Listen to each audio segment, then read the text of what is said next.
So চলো এবার যদি আমরা জাভার ইমপ্লিমেন্টেশনটা দেখতে চাই, গত ভিডিওতে আমরা কিন্তু বিএফএস এর যে থিওরি পার্টটা ওটা দেখছিলাম।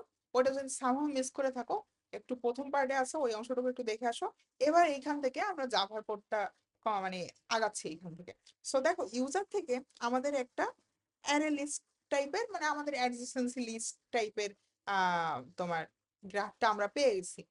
আমাদের ডিকশনারি থাকতো পাইথনের ক্ষেত্রে, বাট জাভাতে তো আমাদের হ্যাশ টেবিল ইউজ করতে হয়, সেটা আমরা অ্যারে লিস্ট দিয়ে ইমপ্লিমেন্ট করি, রাইট? সো আমরা এইবার যদি ওই জিনিসটাই আগাইতে চাই, সো আমাদের কি কি দরকার ছিল? আমাদের একটা ভিজিটেড কিউ লাগতো এবং আরেকটা নর্মাল কিউ লাগতো। সো ভিজিটেড কিউটা কত সাইজের হতো? আমাদের যতগুলো নোড থাকবে, যতগুলো ভার্টেক্স থাকবে, তত সংখ্যক।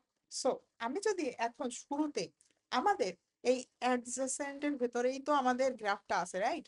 সো এইটাই যদি আমি এখন এই অ্যাডজেসেন্ট, সো আমি যদি ভার্টেক্সের সাইজটা বের করে নিতে চাই, সো আইএনটি আমার vertex, so V equals to আমি অ্যাডজেসেন্ট অফ সাইজ এই মেথডটা কল দিয়ে আপাতত কয়টা ভার্টেক্স আছে এটা আমি বের করে নিলাম।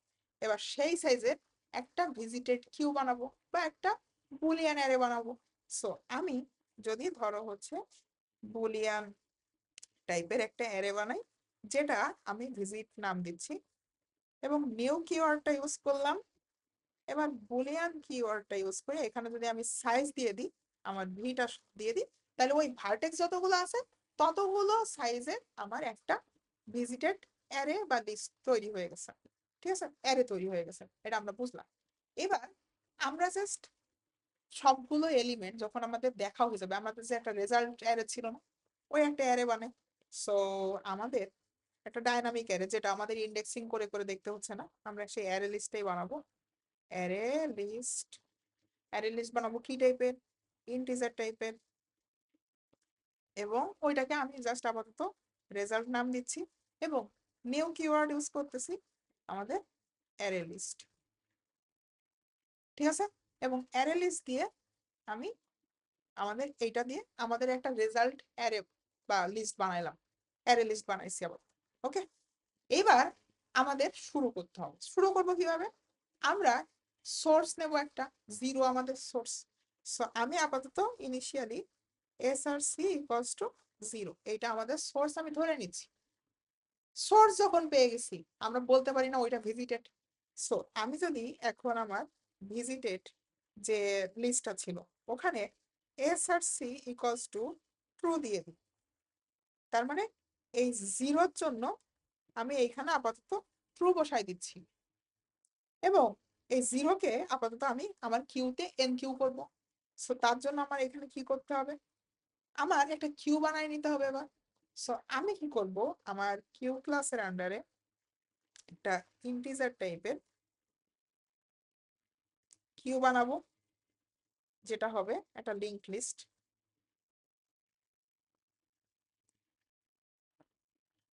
লিঙ্ক লিস্ট টাইপের কিউ, ঠিক আছে? সো এইটা দিয়ে আমরা একটা লিঙ্ক লিস্ট টাইপের কিউ বানাই নিলাম। বুঝা গেছে?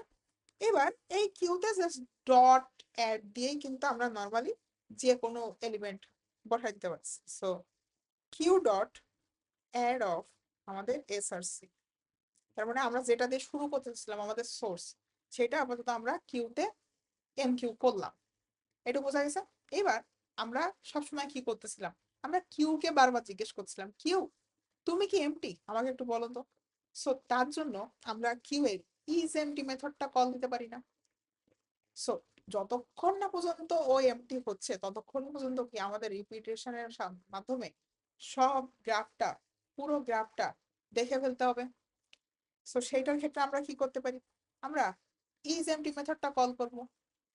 সো আমি যদি কিউ ডট ইজ এমটি এই মেথডটা কল করি এবং এটার মাধ্যমে আমরা দেখি যে কিউ এমটি হলে এটা ট্রু রিটার্ন করবে। সো আমাদের হোয়াইল লুপ কখন ঘুরবে? যখন এমটি না।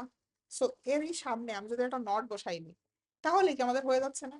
So not queue is empty এবং হোয়াইল লুপ দিলাম, তখন আমাদের হোয়াইল লুপটা ঘোরা শুরু করলো।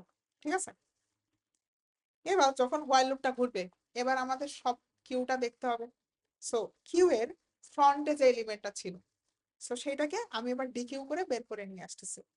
সো আইএনটি আমার ফন্টে যে এলিমেন্টটা ছিল সেটাকে আমি কারের নাম দিলাম, এবং কিউ ডট এখন যদি পল কল করি তাহলে কিন্তু আমরা যে একদম কিউ এর ফ্রন্টে যে এলিমেন্টটা ছিল সেটা কিন্তু ডিকিউ হয়ে বেরোয় আসলো। এবার এটা কি নর্মালি আমাদের যে অ্যারে লিস্ট বানাইছিলাম রেজাল্ট নামে, সেখানে কি এন কিউ করে দিতে পারি না বা অ্যাড করে দিতে পারি না। সো রেজাল্ট ডট অ্যাড, এখানে আমার কারেন্টটাকে আমি ঢোকাই দিচ্ছি। তার মানে এখন আমি আমার রেজাল্টে এই জিরোটাকে ঢোকাই দিলাম। ঠিক আছে, এবার এই জিরোর কিছু অ্যাডজেসেন্ট ছিল 1 2। সো এইগুলো আমরা এক্সপ্লোর করব কিভাবে। আমরা যদি এখন জাস্ট একটা ফর লুপ ইউজ করি, এবং আমরা কি করতে পারি, আমরা আমাদের যে অ্যারে লিস্ট দেওয়া ছিল, এই যে অ্যারে লিস্ট যেটা আমরা পেয়ে গেছি ইউজার থেকে, যেটা আমরা পাইছিলাম, রাইট? সো এই যে এইটা, এই অ্যারে লিস্টটা যদি আমরা একটা ফর লুপ চালাই এক্সপ্লোর করি, এখানে দেখো এই যে আমাদের ডিকশনারি ফরম্যাট যেমন অ্যারে লিস্টের ফরম্যাটও তো কাইন্ড অফ এরকম হয়, যে আমাদের এইটা আমাদের নোড, এইটার সঙ্গে আমাদের একটা লিঙ্ক লিস্ট কানেক্টেড থাকে বা অ্যারে লিস্ট কানেক্টেড থাকে। এই অ্যারে লিস্টের প্রত্যেকটা এলিমেন্ট কি আমরা এক্সপ্লোর করতে পারি। সো আমি যদি এখন সিনট্যাক্সটা এইভাবে লিখি যে ফর আমাদের আইএনটি এক্স এর ভেতরে আমি প্রত্যেকটা এলিমেন্ট মানে এই 1 2 এই লিস্টটাকে এখন এক্সপ্লোর করব, এক্স এর ভেতরে একবার 1 একবার 2 এইভাবে এলিমেন্ট গুলো আসবে। সো আইএনটি এক্স এবং কোনগুলো আমাদের adjacent dot gate of car element গুলা, মানে আমার কারেন্টের যে অ্যাডজেসেন্ট গুলা সেই এলিমেন্ট গুলো আমি এখন ইটারেট করে প্রত্যেকটা দেখব। তার মানে আমি যদি বলি যে আমার অ্যাডজেসেন্ট ডট গেট অফ এই 0, তাহলে আমি কিন্তু এই লিস্টটা পেয়ে যাচ্ছি। ঠিক আছে, এবার ফর লুপ চালায় এই 1 2 প্রত্যেকটাকে আমি এক্সট্রাক্ট করে দেখতেছি। এবার প্রত্যেকটা দেখার সময় প্রথমে আমি কি করতেছিলাম, যে তারা অলরেডি একবার ভিজিটেড কিনা সেই বুলিয়ান অ্যারেটা চেক করতেছিলাম। সো এখানে আমরা এবার দিব যে ইফ ভিজিটেড, আমার যে ভিজিটেড অ্যারেটা ছিল ভিজিটেড অফ এক্স, তার মানে ও যদি ভিজিটেড হয় তাহলে তো আমাদের কোনো কাজ করার দরকার নাই। সো যদি এটা নট ভিজিটেড হয়, তার মানে এখনো ভিজিটেড না, তখনই কি আমরা কিছু একটা কাজ করব। সো আমি সামনে জাস্ট একটা নট বসাই দিচ্ছি, এইটাই, যে ওটা এখন ফলস আছে জাস্ট এইটাই চেক করলাম। সো তখন কি করব, ওইটাকে এখন ট্রু করে দিব, যেহেতু ও আগে ট্রু ছিল না ফলস ছিল। সো এবার আমি বলে দিলাম যে হ্যাঁ ও ভিজিটেড হয়ে গেছে। এবং আমরা এবার কিউতে কি করব, যেহেতু আমরা অ্যাডজেসেন্টে নতুন একটা এলিমেন্ট পাইছি, আমরা ওইটাকে এবার কিউকে মানে কিউতে এনকিউ করতেছি।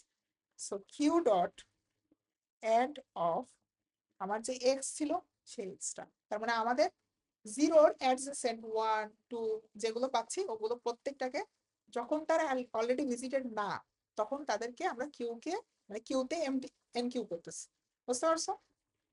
তার মানে 0 1 2 এইটা আছে, এবার এই 1 এবং 2 এগুলোকে আমি এনকিউ করলাম।